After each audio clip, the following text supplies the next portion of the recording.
This story is of my own original creation. Please do not use my story, characters, or voice without my permission. Chica's Diary, Chapter 3.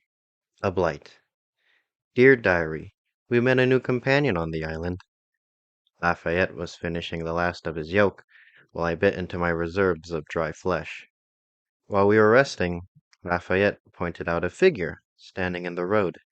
We stared at them, and whoever it was, they looked back at us with the same emptiness. This lasted for quite some time, until Lafayette tried to call to the person, but as usual, his helmet muffled his message. Cup told me to be prepared. He was always cautious of new faces, but I wasn't as unfriendly. I called out to the figure, and they came into view. Immediately, I knew this person was skilled in plowing. Their arms were strong with skin of earthly complexion, a gift that Lady Nature would bestow to those who were closely connected to the soil. Indeed, they were an honorable farmer, and then some, as their hair and eyes matched the soil as well. Bless Lady Nature, I was glad to meet someone on foreign lands that was so connected to her gifts and bounties.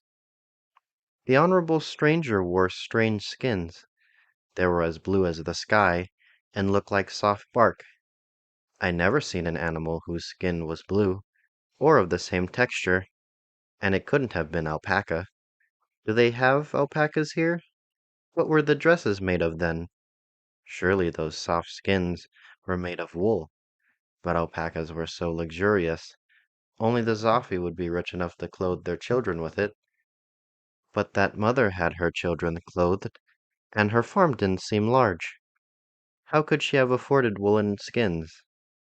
I had to shake off the questions in my mind, or I'd be stuck in my imagination for far too long. We introduced ourselves, and they as well. Their name was English Bean, and to our surprise, English was a lady. We both believed her to be a male, which I felt embarrassed for confusing, and then suddenly worried. Lafayette has always been prickly when it came to meeting new ladies, finding them uncomfortable to be around. He'd always scream at the closeness, or rush off to distance himself, which surely he would have done here, but he did not. Strangely, it was like when I had met him. He was never wary around me, and now he was fine with English.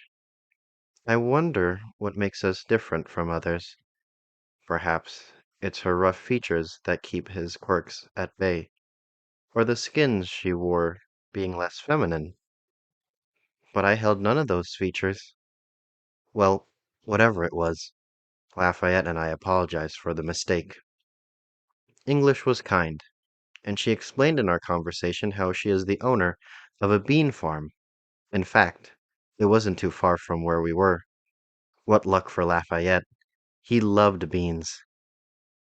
Other than the yolk, he hadn't eaten anything, so English offered to provide the two of us a warm meal in exchange for some work on her farm.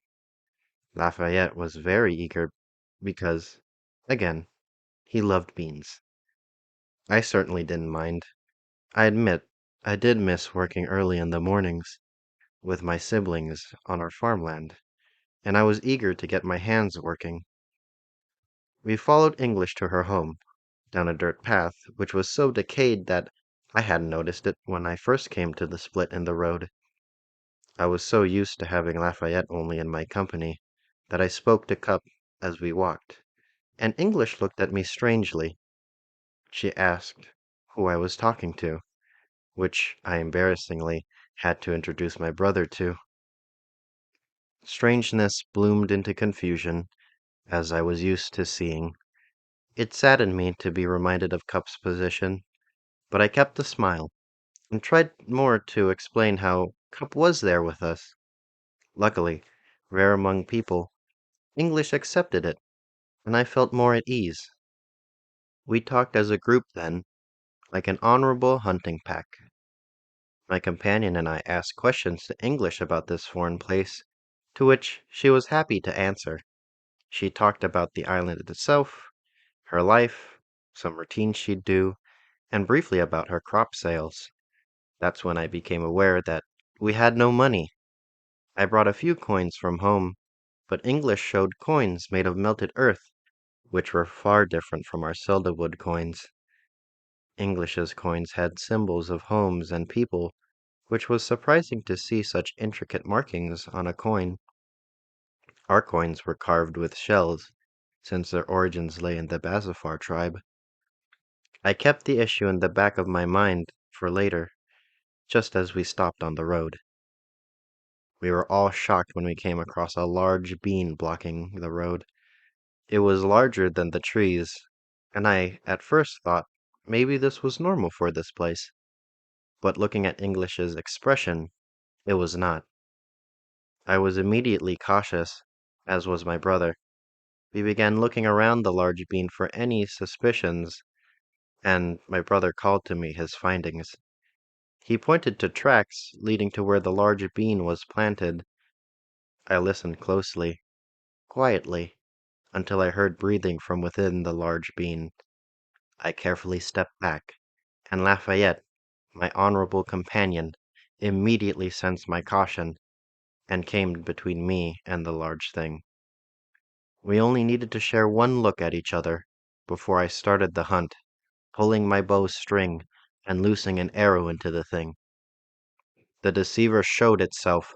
Large, unnatural legs gripped the ground, as if rooted into it, and the monster pushed itself up on its legs. A terrifying face, ugly and unnaturally deformed, bursted out of the large bean disguise. It cried in pain as a chick does, multiple lips on its mouth, writhing like a worm. Stalwart Lafayette, swift to react, bashed his shield into the monster with such force a ringing echoed out, and the monster crashed down onto its back. Unfortunately, the monster's legs were so well rooted that, with immense strength, it pulled itself up quickly. Poor English, lost in shock and fear, was the least offended, and the beast took notice, locking its raging gaze onto her. The monster came tumbling down, like a tree falling, and attempted to crush English. Seeing that we had to act swiftly, Lafayette and I worked in sync. My honorable and skilled companion didn't even need commands, as I leapt upon his shield, and he flung me towards the monster as easily as a stone. With my loyal dagger held in hand, I dug into the monster's thick, fleshy shell and scraped across its belly, leaving a long, deep gash as it fell. With enough might, the force of myself pulled the beast enough to the side that it fell short of English. Unable to hold on, I tumbled against the dirt and off the worn road. This unnatural monster, though its paste oozed onto the worn road, kept its energy alive with pure fury. With rage, it reached out with its face and attempted to suck English into its maw. Lafayette, battle readied, had winded up his flail, chains ringing out fated death, and loosened his power. A hard ball smashed the monster's head, splattering bean paste all over his stalwart armor. The hunt was over. Sore from my flight, I carefully stood up, while Cup barked out cheers so loud and fierce I'd mistaken them for a bear's if he wasn't speaking words. My blood was fiery, and rushed strongly, which I was sure we all felt. I urgently checked on English, and, bless Lady Nature, she was unharmed. She looked fine, other than the coat of bean paste that clung to her, and her dead stare at the corpse. Brave she was for standing her ground, I give her that. Many would run in fear, but she maintained a resilience that was honorable. I wanted to stay by her side, but it was clear she needed some space, so I turned to my glorious and honorable companion to celebrate our victory. Lafayette licked his shield and flail clean of paste, while I left no flesh of the monster unharvested. Taking several chunks of mashed bean into my possession, and carved a small sliver of skin, from the monster to hold safely in my asin, as, unnaturally, the beast held no bones. That sliver of blighted skin is now burned, as later I'd be sure this wasn't a beast, but a blight. It had to be destroyed. Once we gathered ourselves, English led the way to her home. As it came into view, my eyes were catched on her blood roof that beamed brightly in the sun. How strange! Did she paint it all, or does the wood here match flesh? That was the most striking thing to see, as the rest of her farm was small, with only 15 rows of beans to her keep. Despite the small size, it seemed no one else lived here, which English later confirmed. So to tend to all these crops with no help was impressive and honorable. She was truly blessed by the goddess. The inside of English's place was comfortable and small.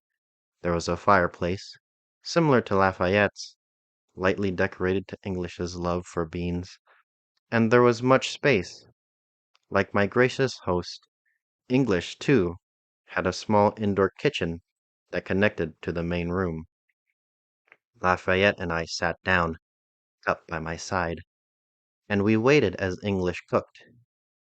When she was done, she placed 2 plates of smoking beans in front of us. My companion's savage appetite knew no end, for he began devouring this gracious meal as soon as it was placed. Cup was envious of him. He took no effort to hide his yearning gaze. If he could eat, I would have gladly given my keep to him. I never loved the taste of beans, so strange in texture that I couldn't find them appealing. The only person who could cook them to my liking was Lafayette's mamma. She was a blessed cook, and always made too much to eat. She noticed my lack of liking towards her bean dishes, and took it upon herself to change it. That sweet and honorable cook of a lady, she managed to create the only bean dish I loved. She would put a bed of beans on a plate, then plant rows of salted minnows across them, which was then coated in a violet sauce that melted over everything. The taste was soft, yet had pockets of crunchy saltiness, and, best of all, the sauce was incredibly tasteful in a way I cannot describe other than it overwhelmed the sense of taste so much that your tongue would grow slightly numb. Lafayette's mamma knew my heart then, and made me a plate every time I'd come to visit. Despite this, I wasn't going to turn down a host's gracious meal. I ate slowly, as Lafayette was licking the plate clean. English had gone to check on her beans, and Lafayette, once done, joined her outside. I was still eating when I heard English's scream. Swiftly, I crammed the rest of my meal, like one does stuffing an extra item, in a full bag, and ran outside. I peered around the wall of the home, keeping surprise close to me, and saw my companions in combat with another unnatural monster out of English's own soil. This blight on Lady Nature's blessed bounties. The monster was a nest of vines and beans that warped around one another to form a walking monstrosity. Its cry as it lashed violent attacks at my companions was like a gathering of voices, much like chirping birds in the morning. This blight, like the other monstrosity, was filled with rage and unleashed a cascading torrent of whips with its slender appendages. Bless Lady Nature, that melted earth be sturdy, for Lafayette held his ground to protect him and English. Sheltered safely behind Lafayette, English spoke to the monstrosity, teary-eyed, telling the blight on Lady Nature it wasn't a monster, and how we could have peace. Compassionate English, her words would move any person to peace, but these words meant nothing to this blight. Indeed, her words seemed to agitate the monstrosity, and its lashes whipped around to attempt to hit English purposefully, though Lafayette would not allow it to hurt her. He held stalwart, but was given no opportunity in this monster's violent assault to return an attack. English gathered her bravery, confiding that this battle against what she had so compassionately cared and fostered was to ours or its end. This monster was no longer hers and deserved no sympathy. Though English was no fighter by trade, Lady Nature truly blessed her as she fought in harmony with my stalwart companion. With her loyal hoe in hands, any vine that dared come close past Lafayette's guard would be met with a powerful strike. A mess of chopped vines scattered around them, as English, so brave, strike down on the blight's limbs. This blight was crafty, wounded, but never giving up strength or energy. With every vine lost, another grew quickly back, and in greater amounts. My arrows made holes in the monster, which had no effect. There was something more sinister about this unnatural blight, and I snuck closer to find my answers. My honorable companions kept the monstrosity's attention as I snuck closer. Here, so close to the blight, I look at it in horror and disgust by its grotesque craftiness. There was a center to this monster, a mass of tiny beans that multiplied and grew rapidly, each bean being a head of this blight. Each new bean that grew from itself, like bubbles in a pot, brought a new limb to its body. This disgusting blight then noticed me, all its eyes turning to look my way, and threatened me. I was quick enough to retreat back from its lashes, and I yelled to Lafayette to set it ablaze. My honorable companion, he took a torch from his hip and struck it hard against his shield. The torch was alight, and he waved it at the monster. The crafty blight was a clever coward. Realizing its trick was found, it began running away towards the brushes and trees. It writhed and gripped the ground, slithering across the open field with unnatural speed. Lafayette was weighed down by his armor, so attempted to throw his flail, to no effect. English, compassion rekindling to her heart, or perhaps it was all a trick, told the monster to halt, to no effect. I took my loyal bow and quickly wrapped flammable material around the tip of my arrow, taking Lafayette's lit torch to light it. I rushed to shoot the blight down, so my arrow was unprepared and merely grazed the monstrosity. For my efforts, a small flicker clung to its body, and the blight started to stumble and slow as it batted the flame with its tendril vines. With this opportunity, I lit another arrow and held it steady, the powerful flame darkening the wood on my bow. Once I was certain, I loosened it, and the arrow found its nest, deep within the beast's center where its diseased mass of heads were. A gathering of extreme cries, strangled by Lady Nature's retribution, echoed through the winds. Its charred remains drifted away, as if it never lived. It should have asked for mercy. That's what I was thinking when I approached my loyal and honorable companions. It was a poor joke, though. I didn't say it. No one was harmed, bless Lady Nature, and English was so grateful for the help she offered us shelter in her home, seeing as the night was going to bless the land soon. Good thing she did so. Lafayette would much prefer it here on the farm, surrounded by what he loved, and with someone he fought alongside, rather than even the mere idea of sleeping in a new place and having to meet a lady. I didn't accept English's offer.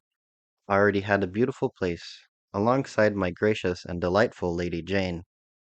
I said my farewells to my old, loyal, stalwart companion, and my new brave, compassionate companion. As I was walking away, I couldn't help but overhear them chatting about beans. It was nice to have another friend by my side. On my long walk home, Pip and I were discussing these blights upon Earth. It brought me to anger and sorrow to see Lady Nature's bounties be twisted into unnatural monsters. Cup was more contemplative on the matter, and while we walked back on that worn road, my brother spotted the tracks of the large blight's remains that I could not harvest, being dragged away. It could have been scavengers, but I was doubtful.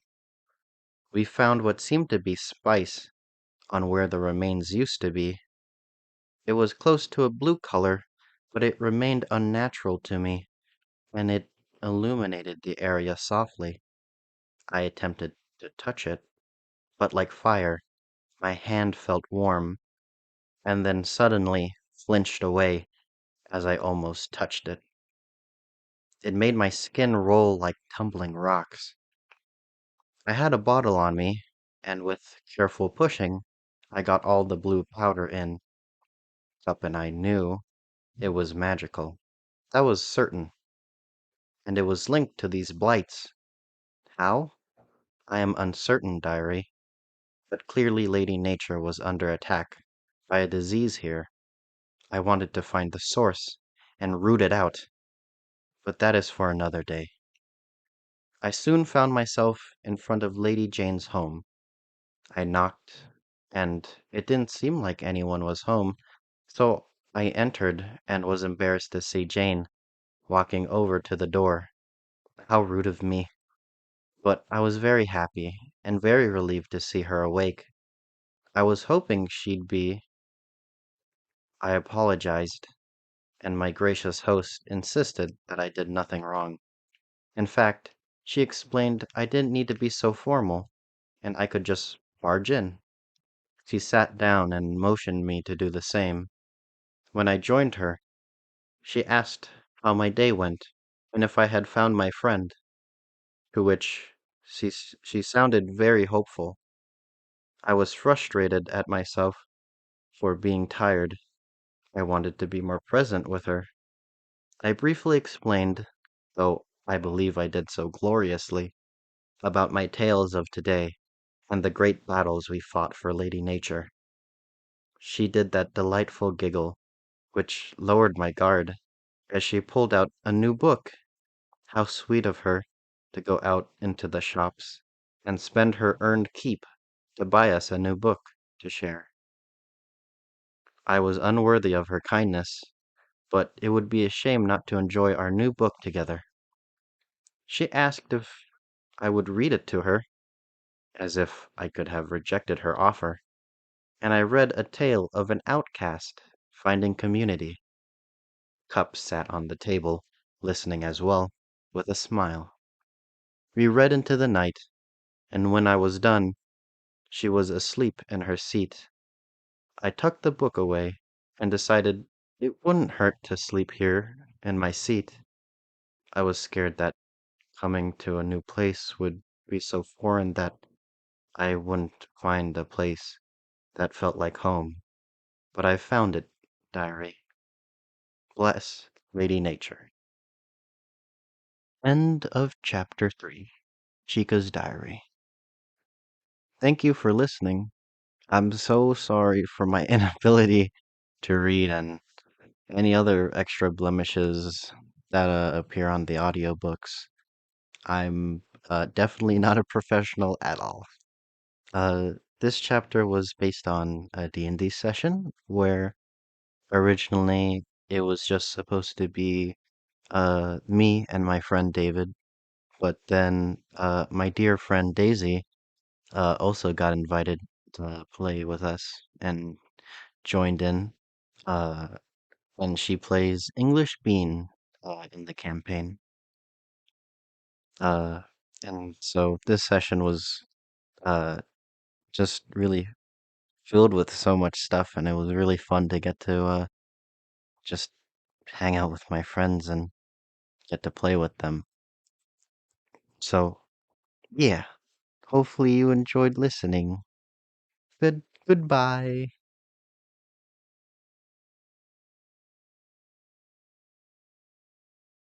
No one was harmed, bless Lady Nature, and English was so grateful for the help, she offered us shelter in her home, seeing as the night was going to bless the lands soon. Good thing. Okay, I'll just.